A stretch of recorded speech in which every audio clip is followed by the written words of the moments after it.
आज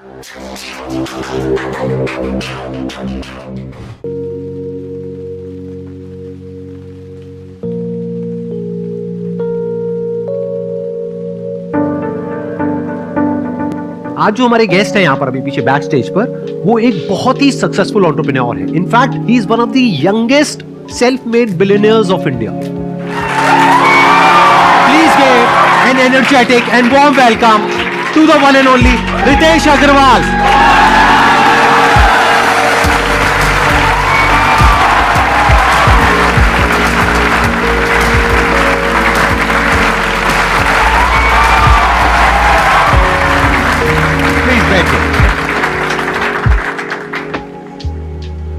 How old were you जब आपने शुरू किया था? I started at 18 और कई बार मैं भी I used to feel down as well। तो मुझे पता है आप कई सारे और एंटरप्रेन्योर से मिलते हैं जिन लोगों ने बिजनेसेस बड़े समय से बनाए हुए हैं, बट मैं शायद आपसे पहला एंटरप्रेन्योर मिल रहा हूँ जो who has also grown up being motivated by you। So thank you so much।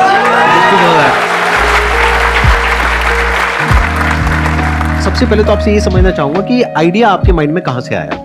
देखिए, सबसे पहले तो मैंने कंपनी शुरुआत करी थी जब मैं जस्ट हाई स्कूल से बाहर निकला था।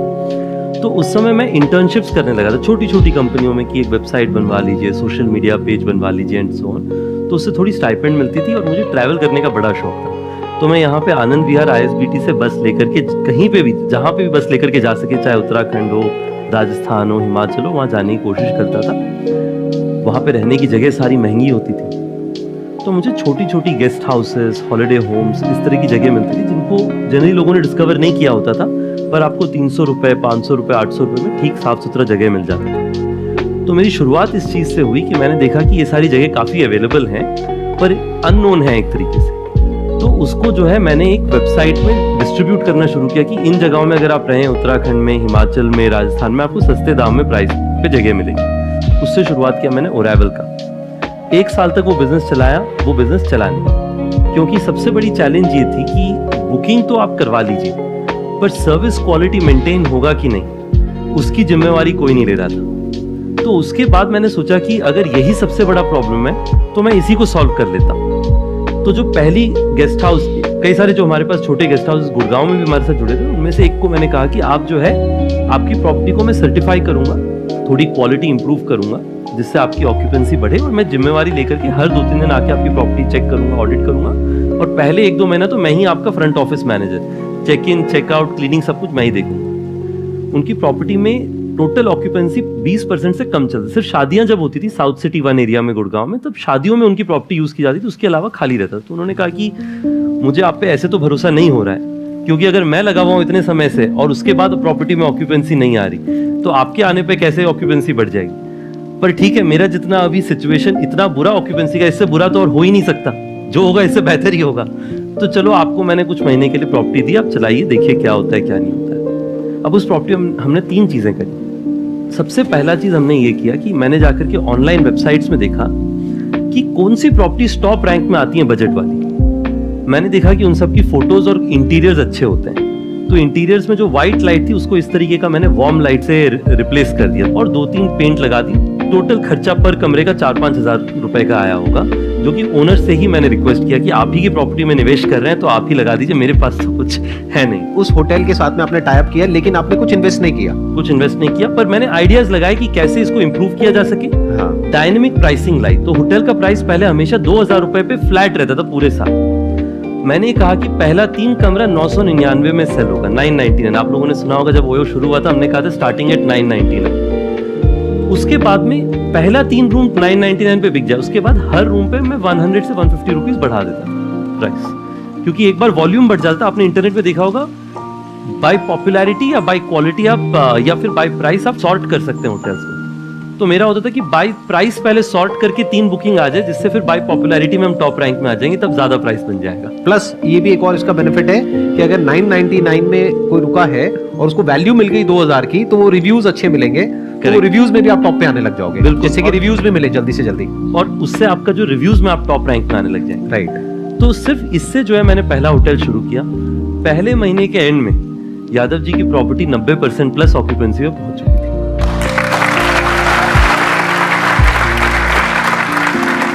This was your first success. This was the if first we talk success. about success. First real success was this hotel getting this occupancy. और इंडिया में जो है अच्छी स्टोरी बहुत जल्दी फैलती है वर्ड ऑफ माउथ से। तो लोगों ने कहा अच्छा यादव जी की प्रॉपर्टी के बाहर बड़ी गाड़ियां लगने लगी, कस्टमर आने लगे, कैसे आने लगे? तो लोगों ने कहा कि अब तब लोग ओयो नई ब्रांड थी, लोग कह नहीं पाते, तो लोग कहते थे ये योयो से अटैच किया इन्होंने, तब से इनका काम बढ़ गया। तो लोगों ने कहा कि आप योयो से फोन करिए और आपका होटल भर जाएगा। तो वो वर्ड ऑफ माउथ जो है उससे हमारे वो एक होटल से आज हमारे दुनिया भर में 1,40,000 प्रॉपर्टीज हैं जो धीरे धीरे करके हमने फिर स्केल किया। लोग हमेशा स्टार्टअप्स में कहते हैं कि आपको आईआईटी से होना चाहिए, आईएम से होना चाहिए, आईवी लीग से होना चाहिए। ये बहुत लोगों के नोशंस हैं, एक नोशन होता है, राइट। मैं तो कहीं से किसी भी बड़ी कॉलेज में तो कॉलेज ही नहीं गया, मतलब बड़ी कॉलेज तो दूर की कॉलेज आपने अपना करा भी नहीं? मैंने बिल्कुल, मैं तो मेरी स्टोरी तो मैं और आप दोनों 12th पास है, मतलब हम दोनों 12th पास हैं। तो 12वीं कक्षा के बाद में जो एक पीटर थियल हैं जो पेपैल के फाउंडर हैं, तो वो $100,000 यानी कि आज की करेंसी में 80 लाख रुपए 20 बच्चों को देते हैं 20 साल की उम्र से कम के लिए। कंडीशन ये है कि आपको कॉलेज छोड़ देना है। तो मैंने पीटर थियल के बारे में सुना साइबर कैफे में, पीटर थियल सर्च किया, मैंने प्रोग्राम के बारे में देखा, अप्लाई कर दिया। उसमें मेरे से पहले एशिया से कोई एक भी थियल फेलो कभी नहीं बना था, सिर्फ अमेरिकन, मोस्टली अमेरिकन मूल के लोग थे। तो मैंने जो अप्लाई कर देते हैं, मेरा कोई एक्सपेक्टेशन भी नहीं था कि कभी मेरे को थियल फेलो बनने का मौका मिलेगा। तो एक दिन मुझे फोन आया कि आप जो है टॉप 40 कैंडिडेट्स में से एक हैं जिनको यूएस बुलाया जा रहा है पिच करने के लिए। तो मेरे खुशी का कोई ठिकाना नहीं था, इसलिए नहीं क्योंकि थियल फेलो बन जाना था, मुझे तो लग रहा था उसके बाद भी नहीं होगा क्योंकि 40 में से 20 सिलेक्ट होने थे। मेरी खुशी का इसलिए ठिकाना नहीं था कि मुझे लगा कि पहली बार यूएस जाने का मौका मिलेगा। वो भी उन्होंने स्पॉन्सर किया, वो भी उनका स्पॉन्सरशिप। उसके बाद में यूएस गए और 40 बच्चों में से मुझे थियल फेलो चुना गया।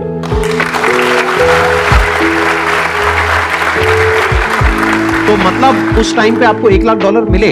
$1 लाख मिले। वो मेरा पहला फंडिंग था एक तरीके से, बिना कोई स्टेक के। मैं इसके 2 कारण से ये मैं आपको स्टोरी बता रहा हूँ। पहला ये है कि आपकी बैकग्राउंड क्या होती है उससे कोई फर्क नहीं पड़ता है। आप में हिम्मत है कोई चीज सीखने के लिए और कर दिखाने के लिए, उससे फर्क पड़ता है। और दूसरा कि आप जमीन में काम करने के लिए तैयार हैं कि नहीं। क्योंकि कई बार क्या होता है, हम लोगों को ये लगता है कि अगर हम होटल के बिजनेस में है तो हम क्यों होटल ओनर कहीं हमें मना करके बाहर ना निकाल दे, हमें तो इस इंडस्ट्री में कुछ पता नहीं, कोई 2 सवाल पूछ लेंगे तो फेलियर हो जाएगी, रिजेक्शन हो जाएगा। उससे हमने बिल्कुल नहीं डरना है। अगर आपने स्टार्टअप करना है उसका सबसे पहला मूल भाव ये है कि आपको अपने काम करने में शर्म नहीं आनी चाहिए। जो भी काम है, हर काम इज्जतदार है, उस पर you should be proud about it. अगर आप ये 2 चीज करेंगे तो मुझे लगता है, एटलीस्ट मैंने ये अर्ली डेज से सीखा कि अपने काम पे इज्जत और फक्र होना चाहिए। बिल्कुल शर्म की बात नहीं है अगर आपको रिजेक्शन हो रहा है, नहीं हो रहा है।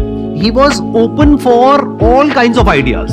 ये बहुत बड़ी क्वालिटी है एक एंटरप्रेन्योर की। अगर आपका दिमाग काम शुरू करने से पहले ही बंद है तो एंटरप्रेन्योरशिप बिजनेस आपके लिए नहीं है। यानी you must be open for anything and everything, क्योंकि कहीं से भी अपॉर्चुनिटी आ सकती है। अब देखो ना, इनको $1 लाख कहां से आया जो कोई सपने में भी नहीं सोच सकता। ये खुद बता रहे हैं कि उस टाइम पे एशिया से और कोई नहीं था जिसने अप्लाई किया था, यानी कि आप पहले वो इंसान बने जिसको एशिया से ये ग्रांट मिला, right? If I am not wrong. बिल्कुल। ये क्यों हो पाया? क्योंकि इन्होंने अप्लाई करने के बारे में सोचा।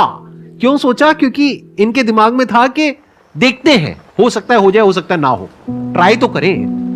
और फिर जब इन्होंने ये किया और फिर वहां से जब वो $1 लाख आया तो उसके बाद में तो सारे दरवाजे खुल गए एक तरीके से। बिल्कुल। क्योंकि जो इन्वेस्टर्स हैं उनकी भी नजरों में आप आ गए होगे, न्यूज में आए होगे। तो एकदम से जो होता है ना, एक रिकग्निशन चाहिए होता है शुरू में, क्योंकि इंडिया के अंदर कितने एंटरप्रेन्योर्स होंगे इनके जैसे, सोचो, लाखों। लेकिन उनमें से किसको मिली वो स्कॉलरशिप या क्या कहेंगे, ग्रांट? हाँ, किसको वो ग्रांट मिला? इनको। सर, जैसा आपको देख के लग रहा है, जो मेरे को फील हो रहा है, आप बहुत कूल एंड काम पर्सन है। एंड जिस हिसाब से आप बता रहे हो कि आपने ऐसे बिजनेस कैसे स्टार्ट किया, तो लाइक अब कुछ पास्ट ईयर से हम देखते हैं जैसे ओयो के बारे में ऐसे मीम्स बनते हैं, या अभी फरवरी का मंथ आएगा तो वो सब स्टार्ट हो जाएगा। तो ऐसे स्टार्टिंग में थोड़ा हर्ट फील हुआ कि लाइक मैंने इतनी मेहनत करी एंड बिजनेस बनाया एंड उसको अब ऐसे बिजनेस को ऐसे मीम्स बन रहे हैं, या आपने सोचा कि चलो फ्री की मार्केटिंग अच्छी चीज़ है चलने देते हैं, या आप अब सोच रहे हो कि उसको बिजनेस को लाइक इमेज पॉजिटिव करनी चाहिए हमें, या मतलब ठीक है आपके लिए? इस पे मेरे 3 डिफरेंट पर्सपेक्टिव्स हैं। अगर मैं पूरा ब्रॉडर जो है couple slash individuals same city travel उसके बारे में बताऊं, सबसे पहला तो ये है कि मैं पर्सनली जो है प्रोमिस्क्यूटी प्रमोट नहीं करता, या फिर मेरा ऐसा कोई व्यू मुझे मतलब आई ऑल्सो डोंट प्रमोट की कोई एक्स्ट्रा मैरिटल वो मुझे लगता है कि I have a very personal view of saying कि जो एक कॉमन इंडियन नैरेटिव है कि relationship should be built over a period of time, but वो तो मेरा पर्सनल व्यू है। हमारी कंपनी का बड़ा सिंपल प्रिंसिपल है कि हम लोग जज नहीं करते।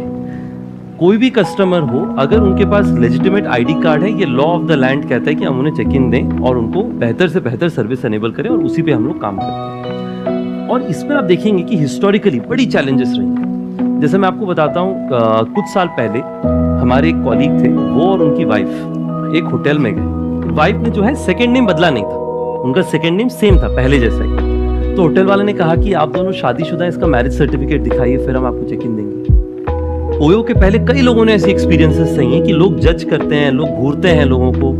हमारा ये ओपिनियन है कि आप चाहे कोई भी हो, अगर आप एक लेजिटिमेट पर्पस से रहने आए हैं तो हम आपको चेक इन देंगे, बट मेरा पर्सनल व्यू उसको लेकर के अलग हो सकता है। जो तीसरा है, और ये भी बहुत क्रूशियल चीज है, कि आज के दिन में ओयो में अगर आप देखें जो कंज्यूमर सेगमेंट है वो बहुत ब्रॉड है। आप सेम होटल में देखेंगे यंगस्टर्स होंगे, जो लोग मतलब 20, 25, 30 साल की उम्र में हैं, उसी होटल में रह रहे होंगे 50 साल 60 साल की उम्र की फैमिलीज, उसी के बगल में रह रहे होंगे कॉर्पोरेट क्लाइंट्स। और अगर आप लोग कुछ ओयो में रहे तो आपने देखा होगा कि वहां पे मैं कई बार होटल में खुद जाके रिसेप्शन में बैठता हूँ, चेक इन कराता हूँ आजकल भी, टू लर्न की कौन आ रहा है। It is just a fascinating experience कि हर तरीके के कस्टमर आते हैं। आज के दिन में जान के आपको खुशी होगी कि हमारा लगभग जो है 30% बिजनेस सिर्फ रिलीजियस डेस्टिनेशन जैसी जगहों से आता है। तो ओयो आपके लिए top of the mind choice होना चाहिए, यही हमारा ब्रांड का एस्पिरेशन है।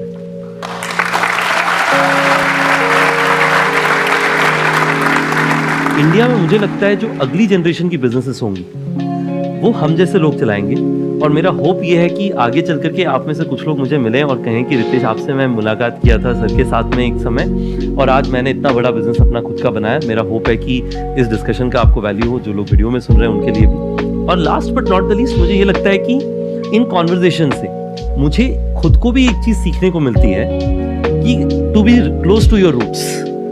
जब मैं वापस अपने बारे में सोचता हूँ कि कंपनी में जब भी कुछ गलत होता है, तब होता है जब मैं अपने रूट से बदलता हूँ। जैसे for example openness to new ideas. मैंने देखा जब भी हमारी कंपनियों में कुछ गलतियां होती हैं, तब होती हैं जब मैं नए आइडिया से ओपन होना बंद हो जाता हूँ। तो हमेशा अपने, ऐसा नहीं कि रूट से इतना अटैच हो जाओ कि बदलो मत, बट जो रूट के समय में जब कुछ भी नहीं था आपके पास में, आपकी वैल्यू सिस्टम क्या थी, उसे आप कंटिन्यू रखें। ये 3 चीजें मेरे लिए काफी वैल्यूएबल थी, तो मेरे लिए तो it has been fantastic. Thank you आप लोगों ने। Excellent ji, excellent. हाँ, thank you so much ji, thank you so much for coming.